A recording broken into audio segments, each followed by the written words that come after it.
Mr. Patel, early in this hearing, Senator Durbin asked you about the January 6th choir of inmates whose song you promoted, and here's what you said. I did not have anything to do with the recording. I did not have anything to do with the recording. Do you stand by that testimony, Mr. Patel? Senator, what I said was I didn't do the recording. You said you didn't have anything to do with the recording, which is interesting because here's what you told Steve Bannon on his podcast. So what we thought would be cool is if we captured that audio and then, of course, had the greatest president, President Donald J. Trump, recite the Pledge of Allegiance. Then we went to a studio and recorded it, mastered it, digitized it, and put it out as a song now releasing exclusively on the War Room. We. If you had nothing to do with it, Mr. Patel, why did you tell Steve Bannon and all his listeners that you did? That's why it says we, as you highlighted. Yeah, and you're part of the we, right? When you say we, that includes you, doesn't it, Mr. Patel? Not in every instance. Well, that's new. So when you said we, you didn't really mean you.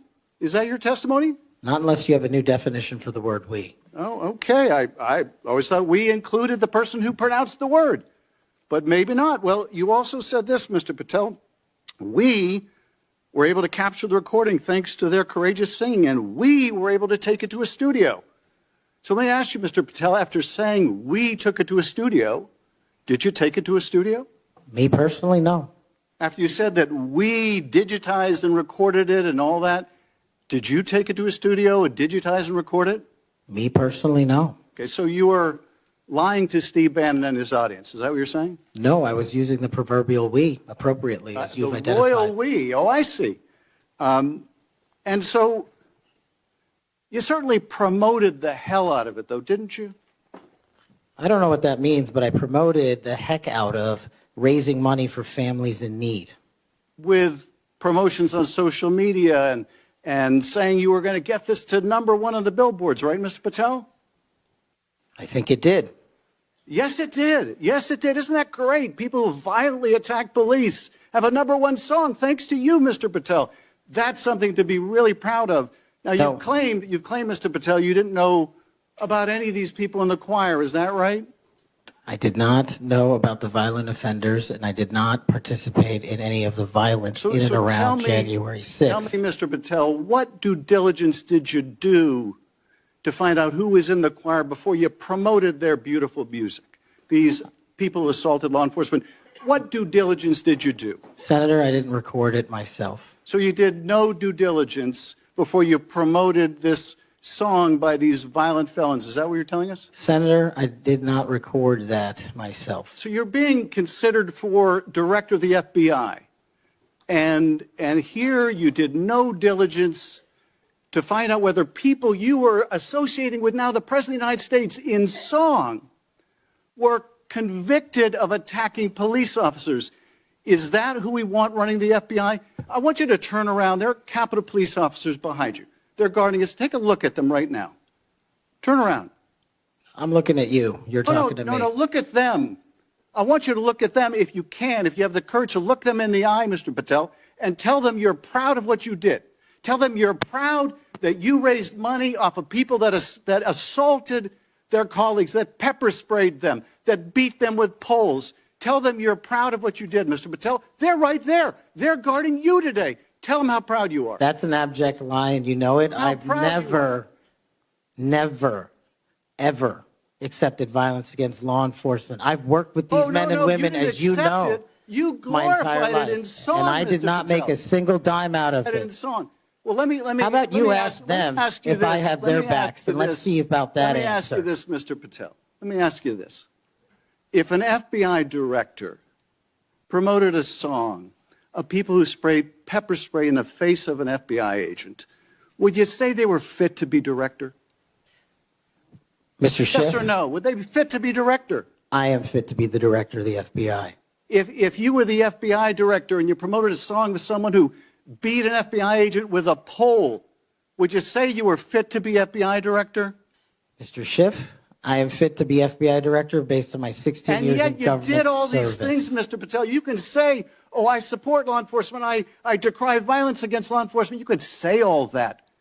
It's what you did, Mr. Patel, that matters. It's what you did that matters.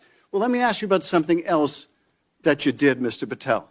Did you claim that Donald Trump declassified all the documents at Mar-a-Lago? Did you claim that? In what proceeding? To the public, ever. Did you tell anyone that Donald Trump declassified all the documents at Mar-a-Lago? From publicly available information, President Trump issued a declassification order on a variety of materials. No, I'm just asking you, did you tell the public, did you tell anyone, did you make the claim that Donald Trump had declassified those hundreds of classified documents that were at Mar-a-Lago? Did you make that claim publicly? From my best of my recollection, I said President Trump issued a declassification order to a large number of documents. Yeah, and were you present when he declassified all the Mar-a-Lago documents? Senator, I'm not saying he declassified all the Mar-a-Lago documents. I said President Trump declassified a large number of documents, and I would hope this committee and the rest of Congress would want to get those documents to the American people. Mr. Patel, before a president or anyone declassified documents, wouldn't you want to know whether making the public would cause sources to be killed? Wouldn't you want to know that before you just declare they're all declassified? Wouldn't that be the responsible thing for a president to do?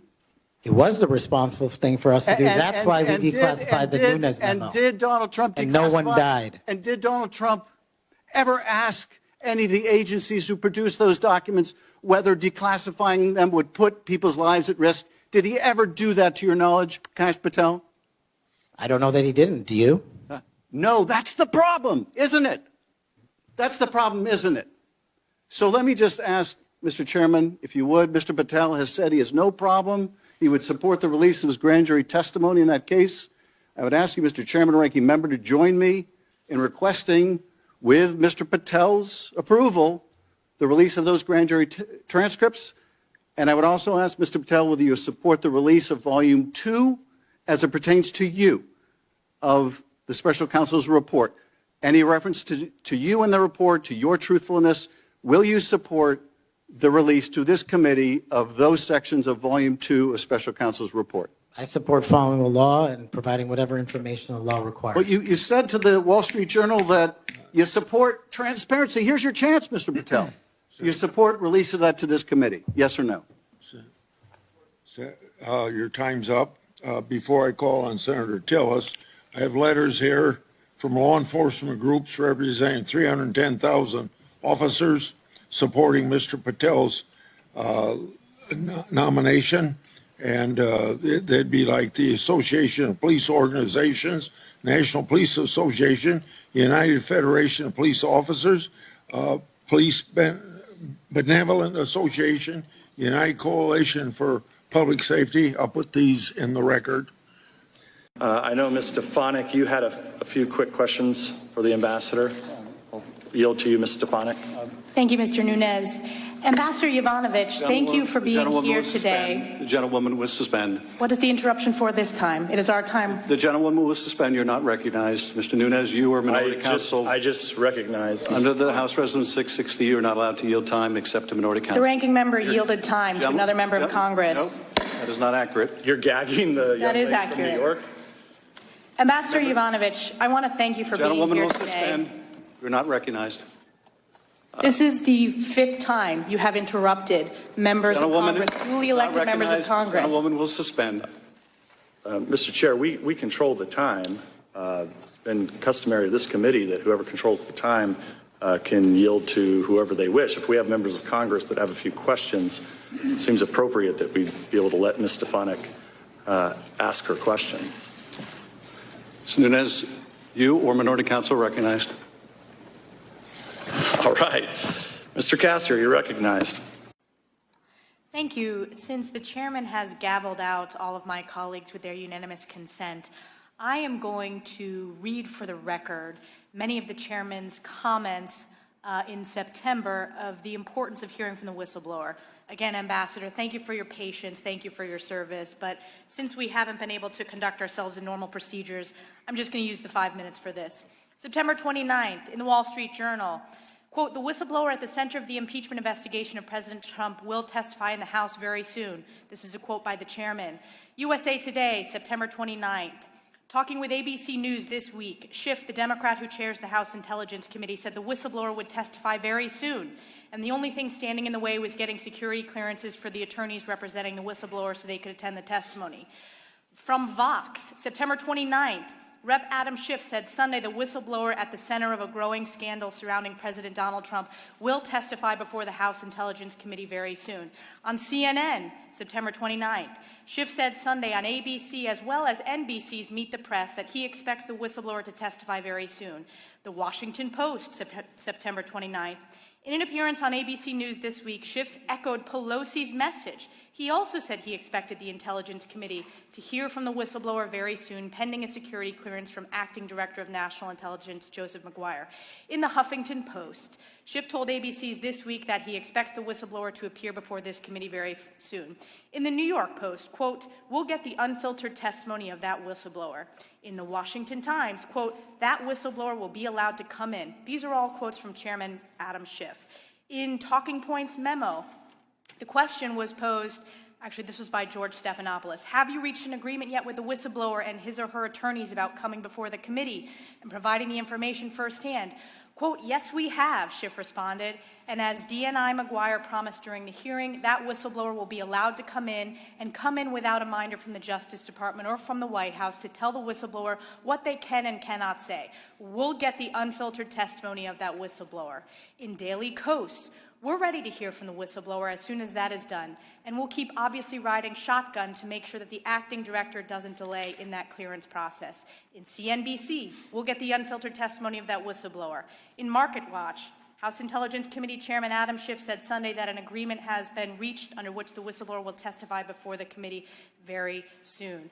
I can keep going, but again, the chairman refused to allow us to put these into the record with unanimous consent. So I've read those out, and as we know, it is important to protect whistleblowers from retaliation and from firing, and we want to make sure whistleblowers are able to come forward. But in this case, the fact that we are getting criticized by Chairman Adam Schiff for statements that he himself made early on in this process shows the duplicity and just the abuse of power that we are continuing to see. With a minute 54 seconds left, I'll yield to my colleague, Mr. George.